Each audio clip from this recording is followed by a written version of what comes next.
Hi everybody. Today we are discussing about an important topic regarding with rotational motion.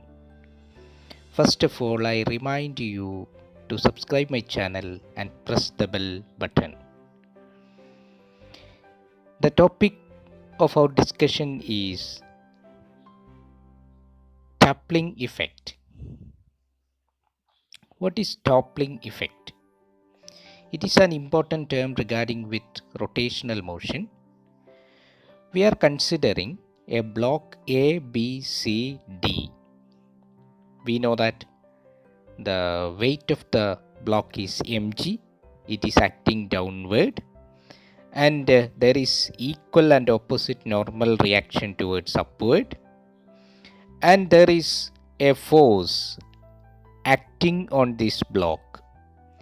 We are applying a force here, an equal and opposite frictional force in opposite direction.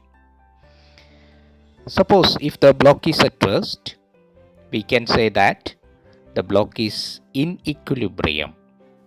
For the application of the force, we can choose different points from B to C. I apply the force capital F from a height h from the horizontal surface. Okay, we know that if there is a force and a perpendicular distance, there is a chance for torque, and here there is a torque is developed in the body due to this height.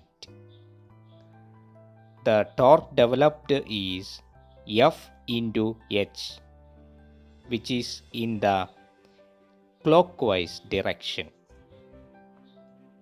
But we know that there is no chance for rotational motion in the case of the body. That means there is an equal and opposite torque is developed in the body. Due to this equal and opposite torque, the body, there is no chance for rotational motion. The body undergo translational motion.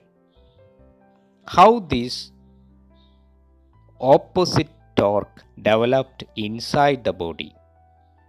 We know that by the application of the force at a height h,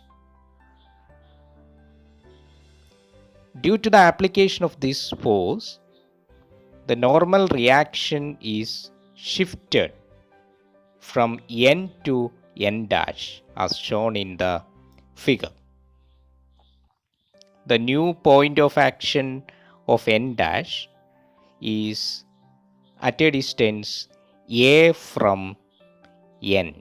Due to this perpendicular distance, or due to this shifted normal reaction, there is a chance for opposite torque, which is in the anti-clockwise direction, which is equal to the torque due to the applied force. Here, the torque due to applied force is F into h. I remind you, it is in the clockwise direction, while at the same time the normal reaction is shifted from n to n dash, and there is a perpendicular distance between n and n dash, which is equal to small a.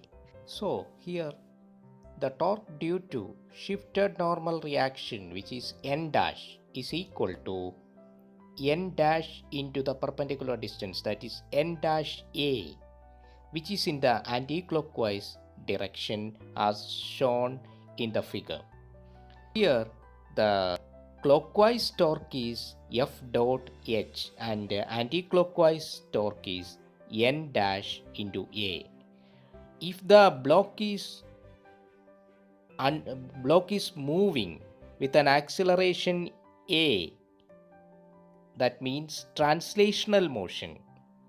In the case of translational motion, both the torques are equal. That's why the block never goes to the rotational motion. Here the anti-clockwise torque and clockwise torque both are equal and opposite. But here, just think about a situation in which if the normal reaction is shifted towards right and reach up to C, reach up to C, then what happens? The normal reaction reach up to C, then this is the situation of maximum torque. And if this normal reaction, shifted normal reaction N dash is beyond C, then there is a chance for rotational motion for this block about the point B. This is due to the clockwise torque is more than the anti-clockwise torque.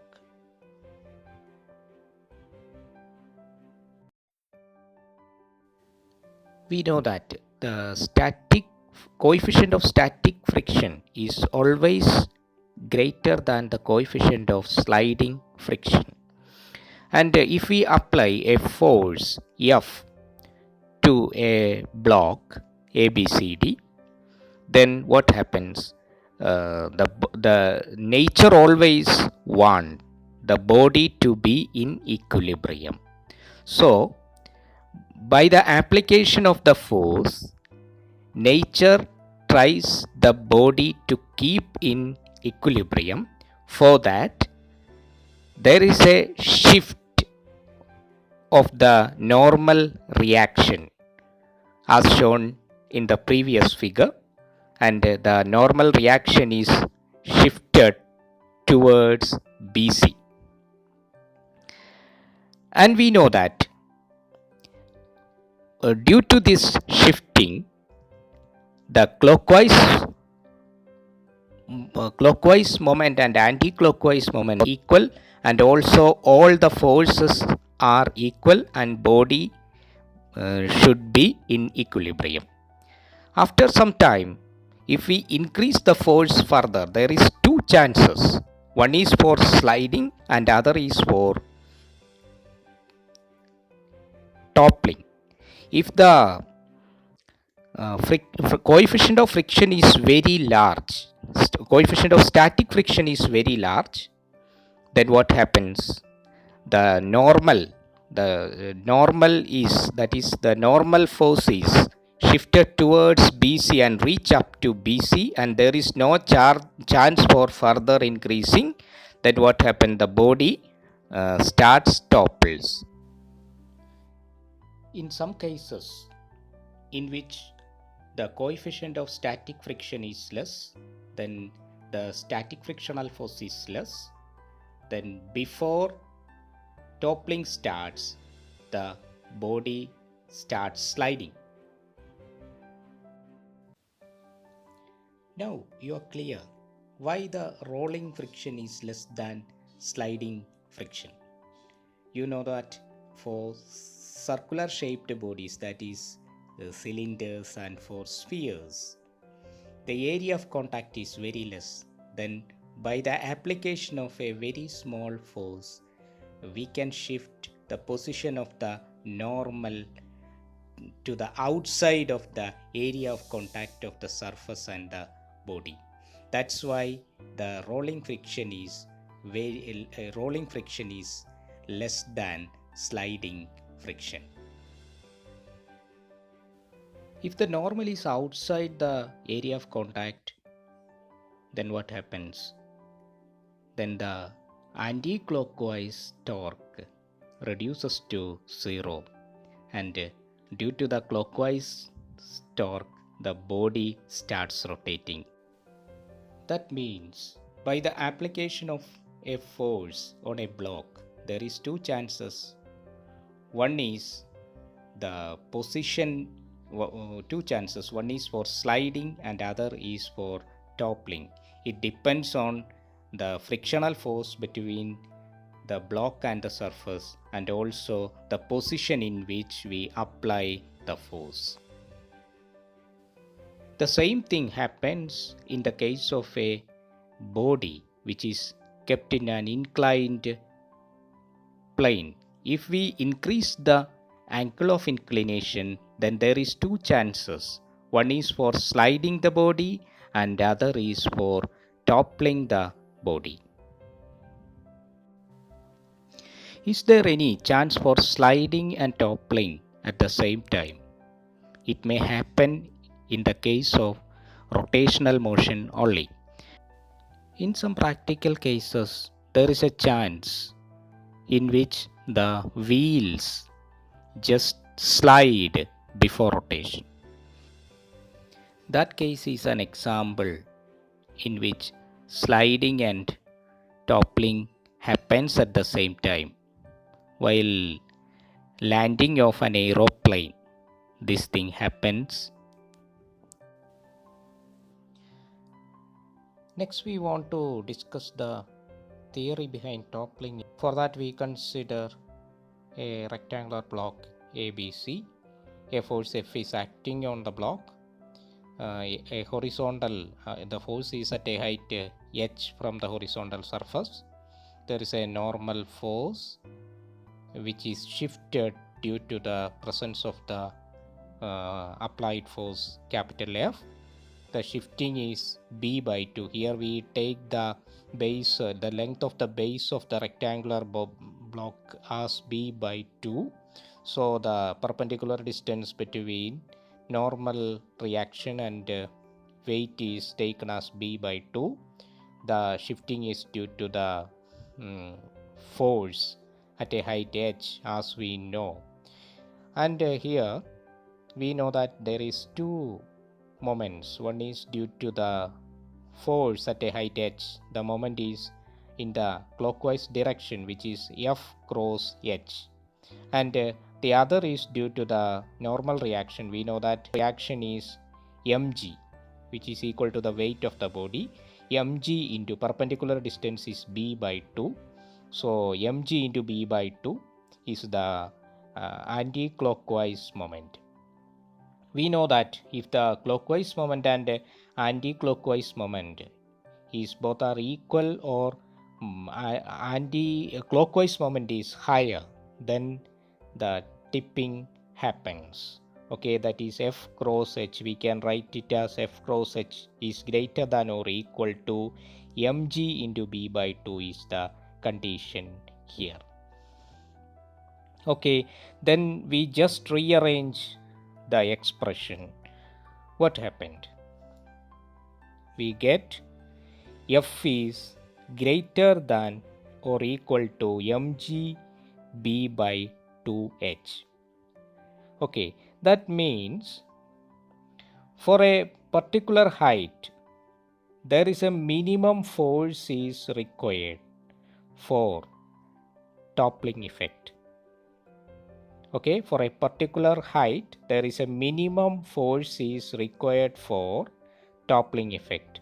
Toppling effect depends on two things. One thing is the applied force, and the other thing is the height in which the force is applied.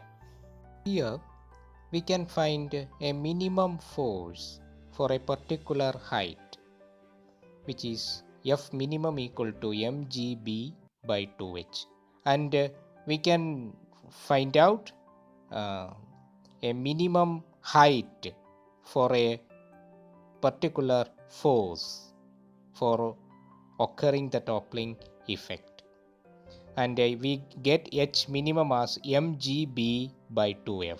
Here for a particular height, mgb by 2h is the minimum force for occurring toppling effect. Similarly, for a particular force, there is a minimum height for occurring toppling effect. That minimum height is taken as mgb by 2f.